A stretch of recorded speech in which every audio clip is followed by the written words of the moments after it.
beauty pop.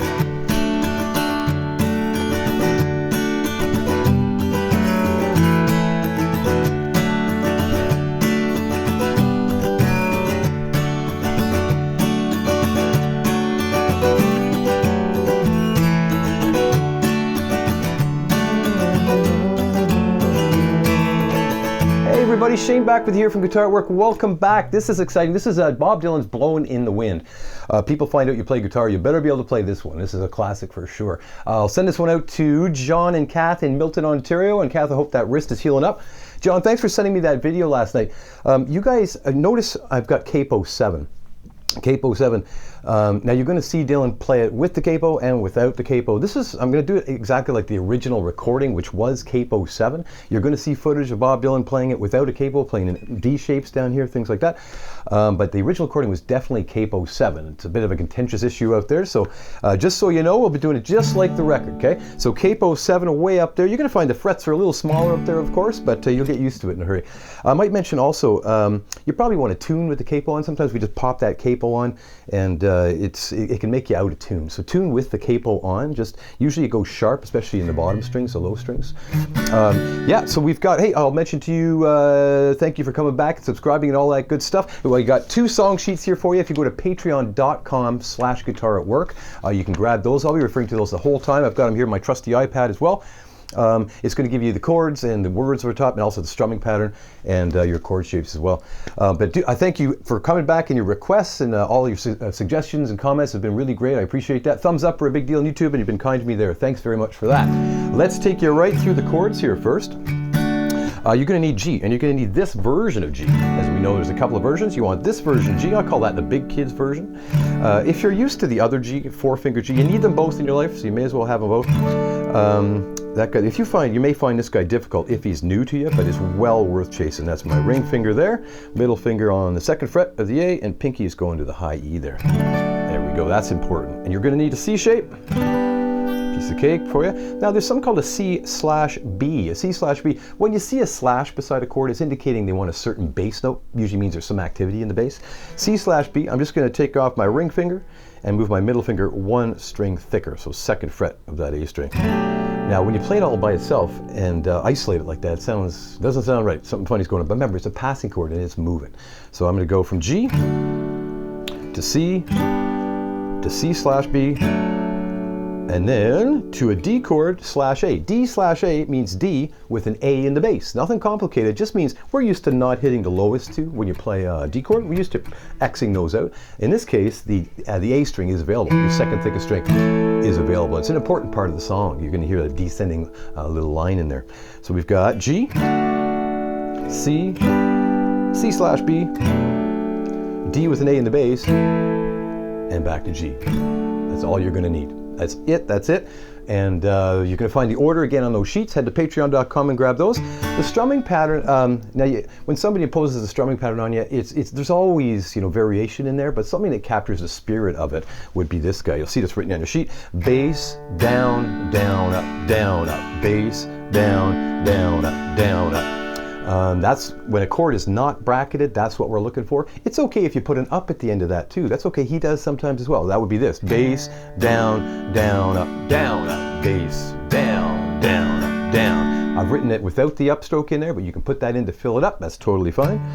And when you see bracketed chords, okay, that means that they're only getting 2 beats apiece. We're splitting that in half. So going bass, down, down, up. Now here's a C/B. I'm going to go bass, down.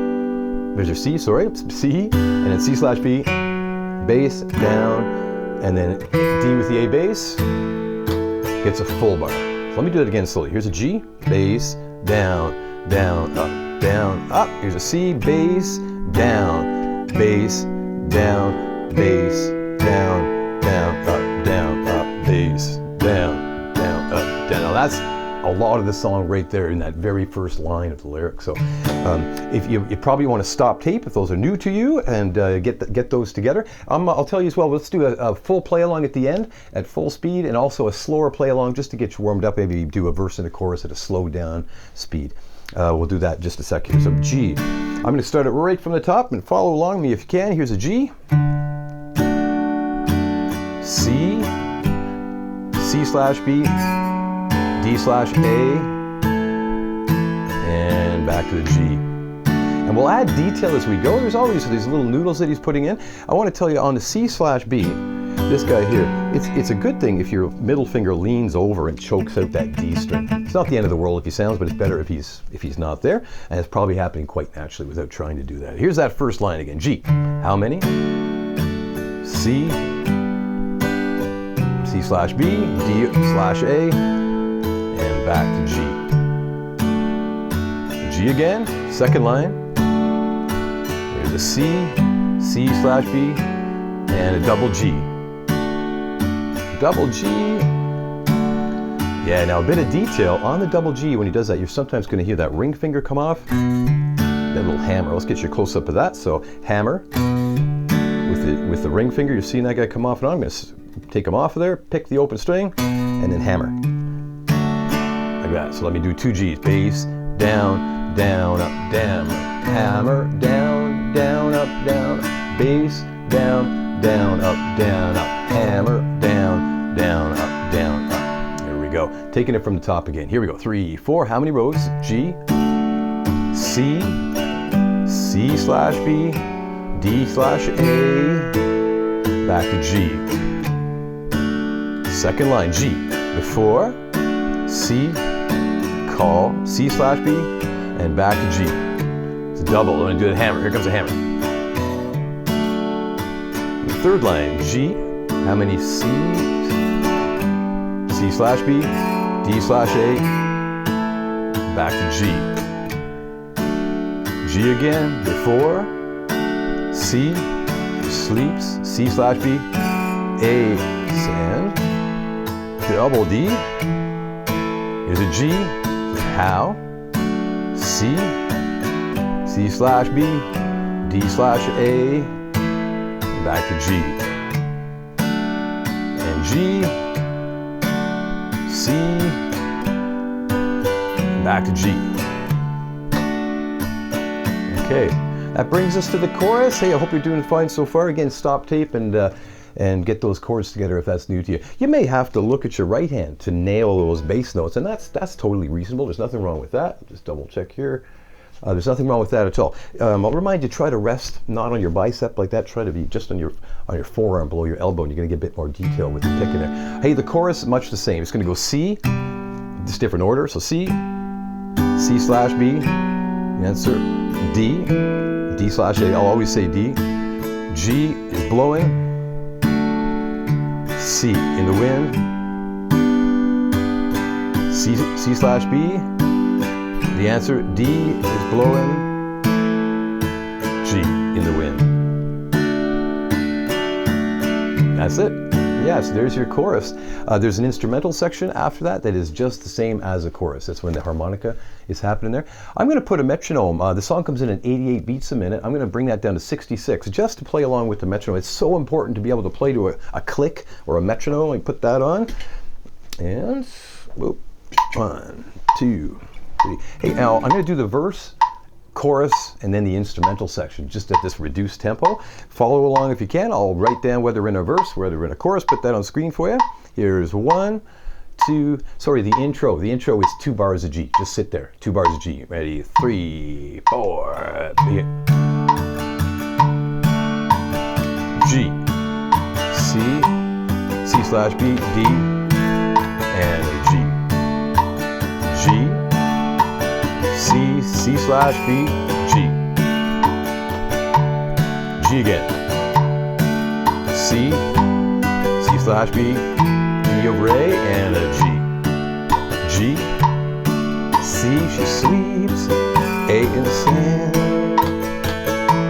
G coming, and how? C, C slash B, D slash A. Here's your G. G again. Before, C, G. Here's your chorus coming. C, the answer. D over A. G, blowing. C, in the wind. C, C slash B, D, G, in the wind. Right to the instrumental. C, G, C, C to C slash B, D, double G. There we go. That's at 66 beats a minute. Again, we'll bring it up to 88 in just a sec. Hey, a little bit of detail. I'm looking at in the chorus when he's going, the answer, my friend, G, blowing in the wind.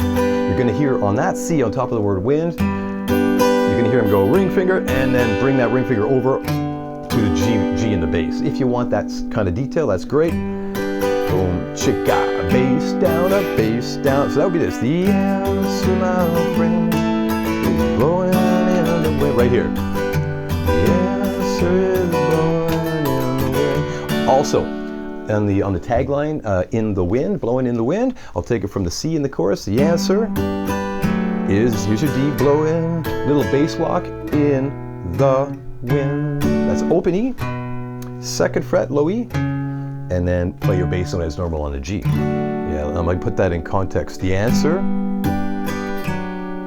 is blowing right here, in the wind.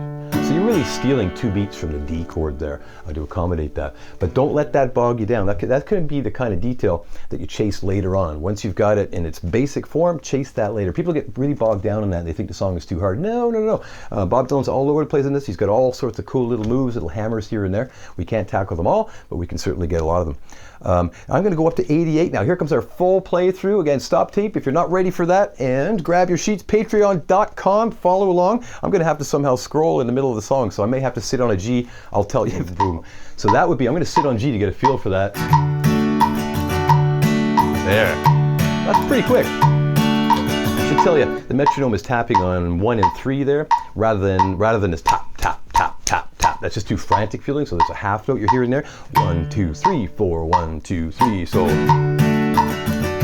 that. So I'll show you verses and choruses. Play along with me if you can. I'll try to mouth the lyrics just so you know where you are. Here it comes. 1, 2, 3, 4, G. And we're in. Verse. And a G. G. Call him a man. G again. How many seas must the white dove G sail? G again before she sleeps in the sand. G and how? C and a G. G. C there forever band. C chorus. G. C is blowing in the wind. There we go. Instrumental. G. Walking. And a G. Second verse. How many years can a mountain G exist? G for walking. G again. How many years can some people G exist? Before C walking to be free. G, how? C walking. Man, G turn his head. G, pretend. C walking, doesn't see. Chorus, C the answer. D, G blowing C in the wind. C the answer is blowing walking. Instrumental. G.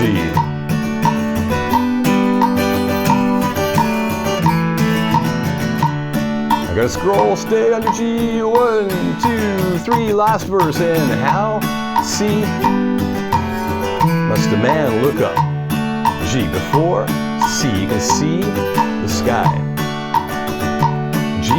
How many walking? Just one man. Before C. You can hear people cry. G. How many deaths will it take G till he knows? G. Too many people have died. Last chorus. C. The answer, my friend. G. C in the wind. C walking is blowing G in the wind. Right to the outro. G.